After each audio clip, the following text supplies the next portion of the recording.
It's not just mine, his or her house. This is our house.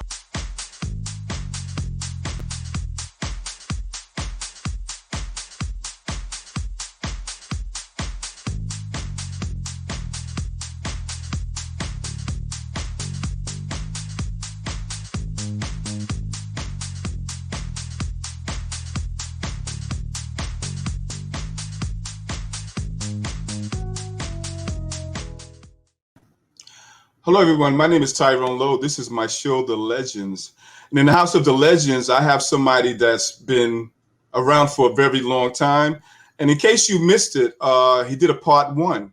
And he's somebody that also was associated with Conversion, Log, Black Ivory, and Aleem. So I give you Mr. Leroy Burgess. What's going on, Leroy? Howdy doody. How's it going, man? You know, actually, this is God is good all the time. You already know. so. Just for the viewers to know, this is part two of a series that we're actually doing with Leroy, and so to talk about. Yeah, definitely. I mean, come on, years of decade of actually making music and production and stuff. There is a lot to talk about. Yeah. So today we're going to talk about, you have decades of actually just doing production, actually being in the industry. And well, we talked about Log, we talked about Conversion, and we're going to get into the Aleem thing. But before we get into that, we're going to talk about, how did you actually, survive the standards of all these years of actually doing production? That's a good question to start with. Basically, I always followed what was in my heart, what I gravitated to, the music that I like to listen to, and the music that I thought was happening and popping. I would follow the public trends and so forth and so on. Back when I was born, we were talking Johnny Mathis, Nat King Cole, Frank Sinatra, all the beautiful music back then from the late 40s going into the 50s. But then came Motown, Stax, Aretha Franklin, all of them, and the whole Philadelphia thing, and the whole Philadelphia thing. Chicago was popping, Los Angeles was popping in terms of new American music in the R&B field. So I followed that, and then I just followed some of my favorite artists, all of whom it inspired me to create the things that I create. I think that's the best way. Yeah. So I'm going to go back to Black Ivory, because, you guys were well known. You guys were doing well. So who made the conscious decision on your behalf to say, well, listen, I just want to branch out and do my thing and, things like that? That's so diplomatically asked. That's a perfect diplomacy. I stepped away. Okay. I stepped away as opposed to it being I needed to. My life was telling me move on and find out who Leroy Burgess is. Right. As opposed to Leroy Burgess of Black Ivory. Right. So I thought about it for a long time, about 2 years. And then I said, if I don't do it now, right, I'll never do it. Right. I'll never have the same opportunities. So in 77, I stepped away. And that's when I began to discover who I was outside of the influence of Black Ivory, which was important to me. It was actually Michael Jackson who told me to own voice. And when I had the blessing of meeting him back in the early 70s, and I didn't feel like I could find my own voice while in the Black Ivory cocoon, so to speak. So that's what prompted me to step away. Due to the fact that you made that move, did you have any idea that it would actually have such an impact on your fans? Well, I'll tell you what. When I left, Black Ivory was pretty hot and popular, and I thought, all right, it's okay to leave because Black Ivory's hot and popular. Somebody's gonna sign me right away. It's gonna be great. I can leave on my own strength. It so wasn't that way. Okay. Basically, I had to do a kind of like 2 years, well, a year and a half of just studying, getting behind Patrick Adams. Patrick Adams started hiring me as a studio musician first, Right. and then a background vocalist, and then we started partnering in terms of arranging, and then that all led to the first single post Black Ivory that came out, which was Weekend by Freak. Right. And that became a big record. Oh, sure did. And from that point, the ball started rolling. All right. The Aleems came to me for Hooked on Your Love. That's Right. how I met them. Peter Jocks of the Finite Dance with the Peter Jocks Band. That started me working with Jacques Petrus Morales. Jacques Petrus, Fred Jacques Okay. Petrus. Right. He was the producer of Change, and that gave me a chance to work with them. And as that was developing, and one thing after another, Conversion came out of that, Law came out of that.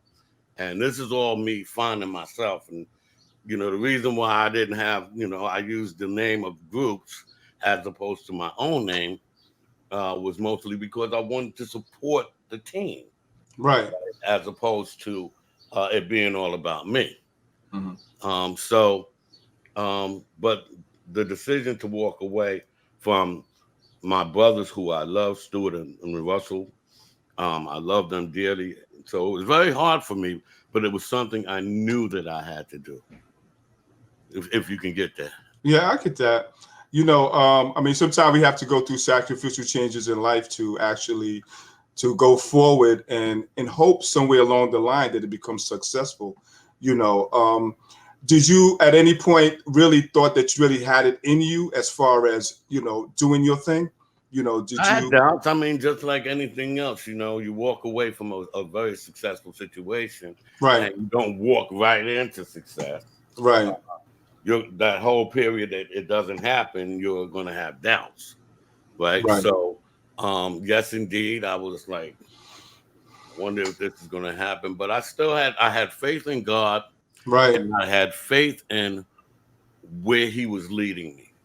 I really did. This is something that I felt strongly about, and it was like something was just telling me, "Don't worry, this is where it's supposed to go. Do this. It's crazy now, but it's going to get better." Right.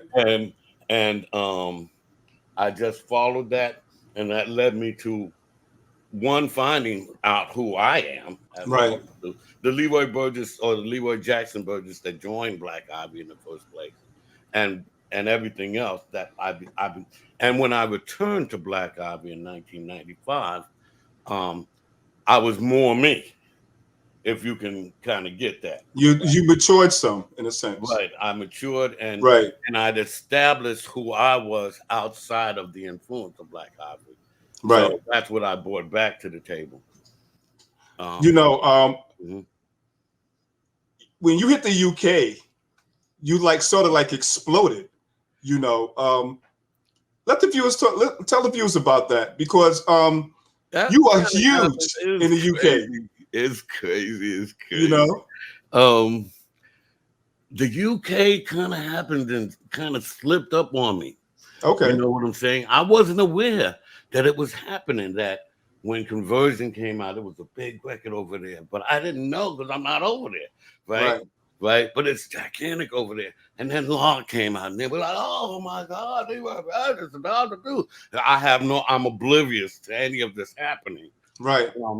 Then it took up to 1988 when I had the extreme blessing of meeting and partnering with Bobby and Steve Lavigne, who at the time owned a label called Groove Odyssey Records. Okay.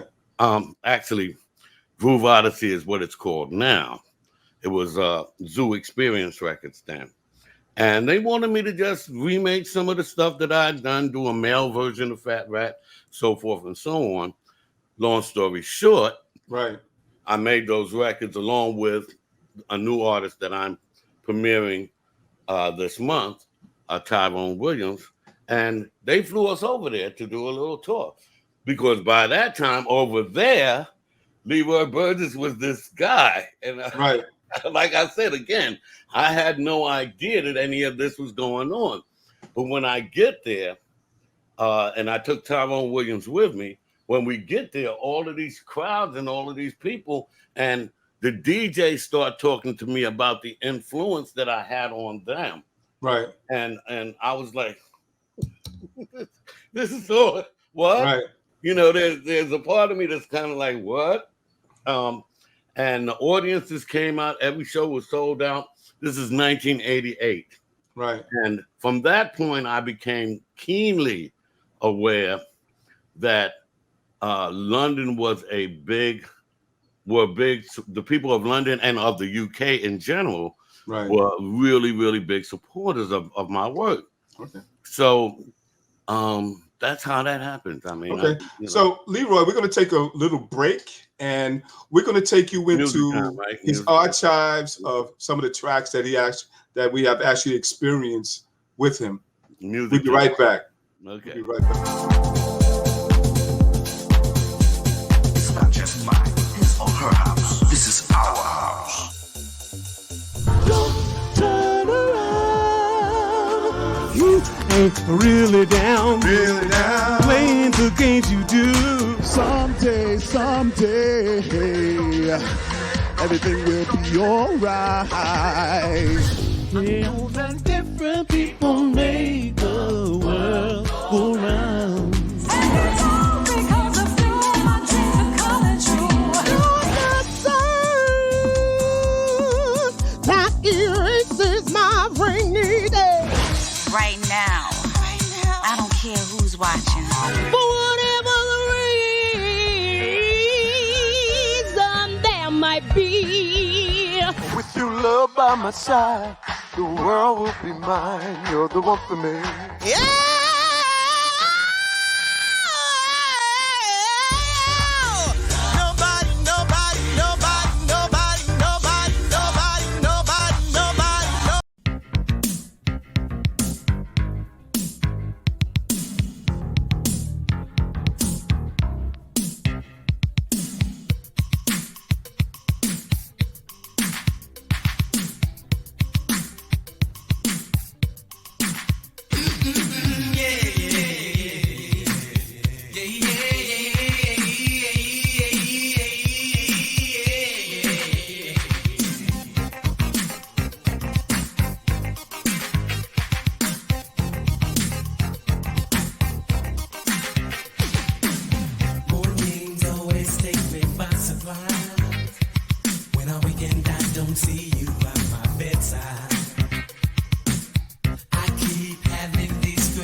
Tell me, is this love, girl, or is it a sin?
your mind remain unspoken. Believe me, I can hear them clearly every time. With all this pressure, tension starts to rise, and the explosion that's coming tells me that your next move is goodbye.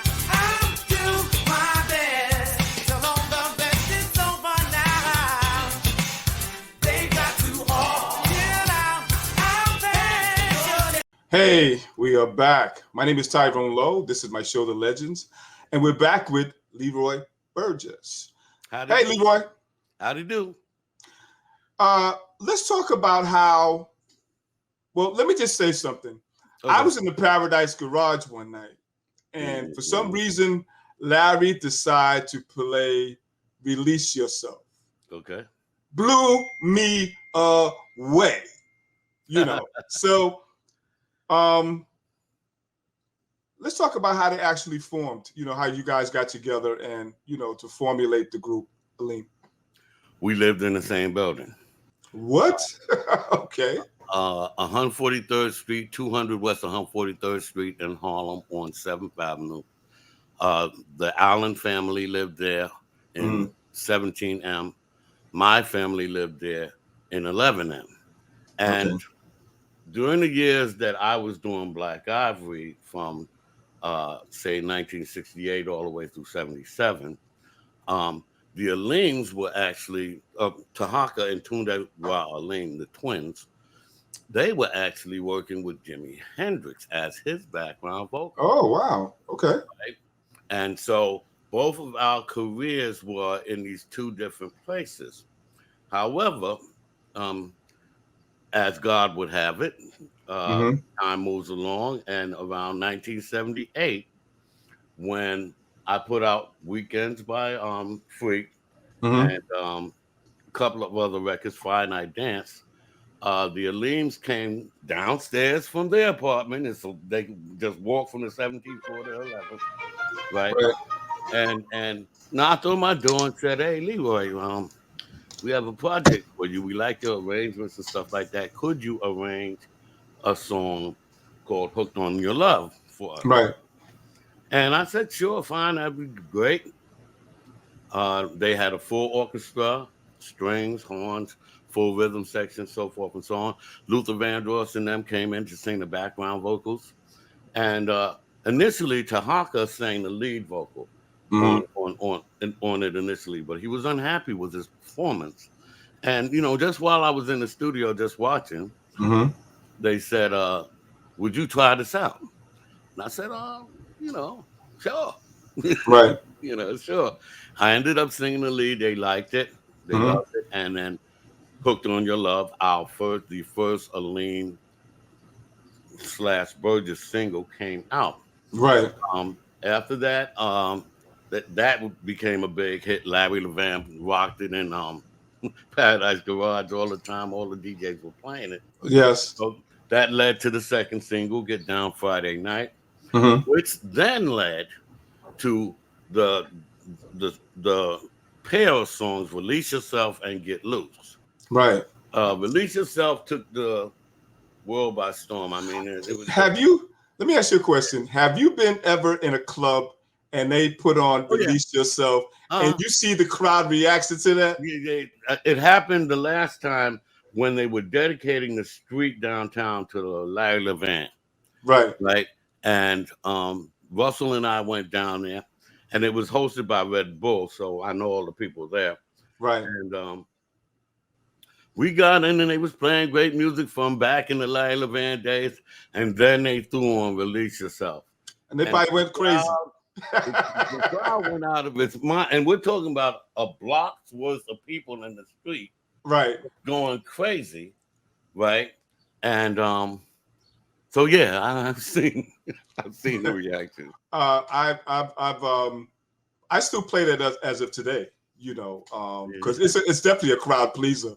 I mean, if you have a dead floor and you throw on Release Yourself, that's it. It picks up. It just automatically, and it's up to you, and it's up to me as a DJ to actually follow up. You know what I'm saying? Like, DJs are supposed to read the crowd and put Exactly. on what needs to be put on. If Yeah. they see the crowd kind of slipping away, put on something that picks them up. And Right. I was just gratified and grateful that one of my songs was able to do that. And again, shout outs to Tahaka Aleem, God rest Tunde Aleem. They are brilliant, my brothers forever, and that's how that came about.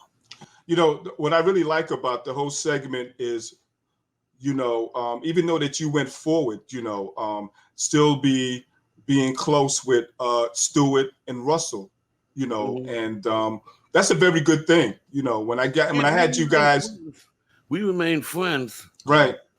You know, throughout the period that I was, you know, that I was away. Right. Russell would often come in and work on. Russell worked on a log project.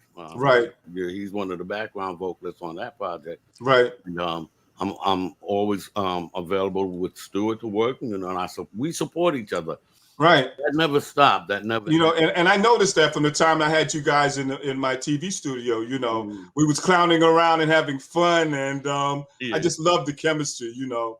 Yeah. Yeah. One thing I want to say to you before we close the show, you know, where do you think, you know, you've been doing this for a very long time, Leroy. 52 years. And where do you feel that you want to be at least 5 years from now? Because you done did it all. Oh, God, Ty, that's a loaded question. You know it, right? All right. First of all, the straight answer is alive in 5 years from now. Start with that. Right, okay. And then I hope to experience further blessings. God has already blessed my life. Most definitely. Definitely. You know, I'm not even asking for nothing. Just let me do what I'm doing. Right, right.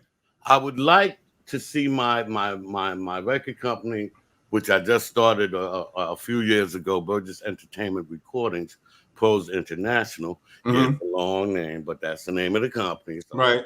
Bug out about it.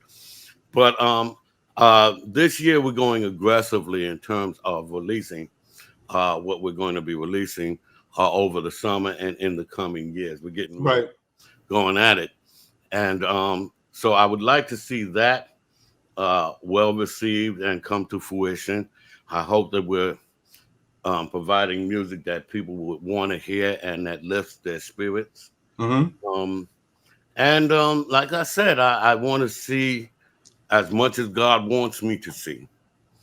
And I'm not making any predictions on whatever anything's going to be, because, you know, anytime you make a prediction, or, you know, it can sort of like transforms. So where I see myself in 5 years, I hope that it's God's will that I will be here to see 5 years from now. Right. And I hope that I'm well enough and strong enough to continue what I'm doing and trying to bring joy and light into the world through my work.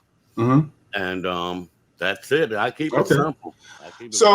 You know, we're going to wrap this up right now. And we had part 1. This is part 2. And we will have a part 3. This is a Leroy Burgess series. This brother has so much to really give as far as his long journey. So this has been another T-Lo video production. And you guys, stick around for another episode. And you guys have a nice day. All right, Leroy. It's not just mine, his or her house. This is our house.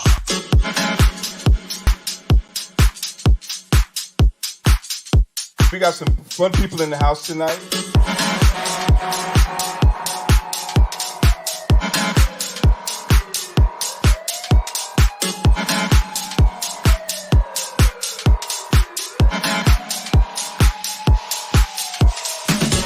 This is our house.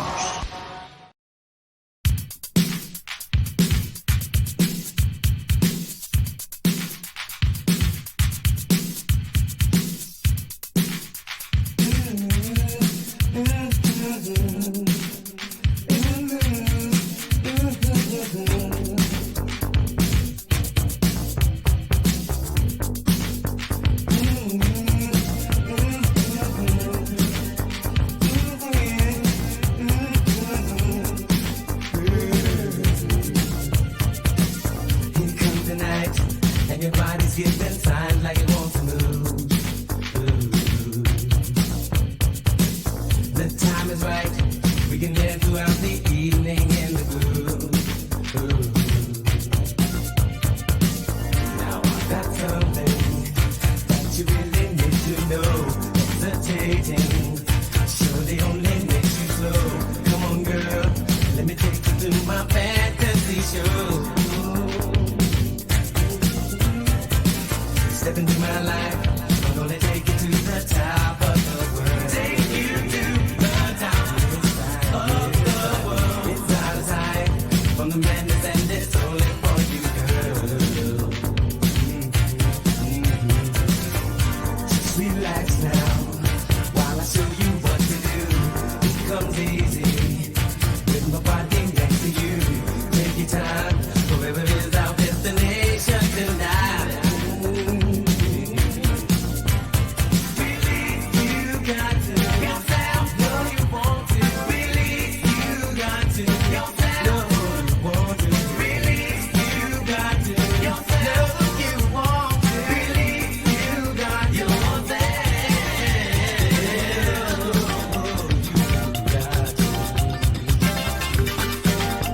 It's not just mine, his or her house. This is our house.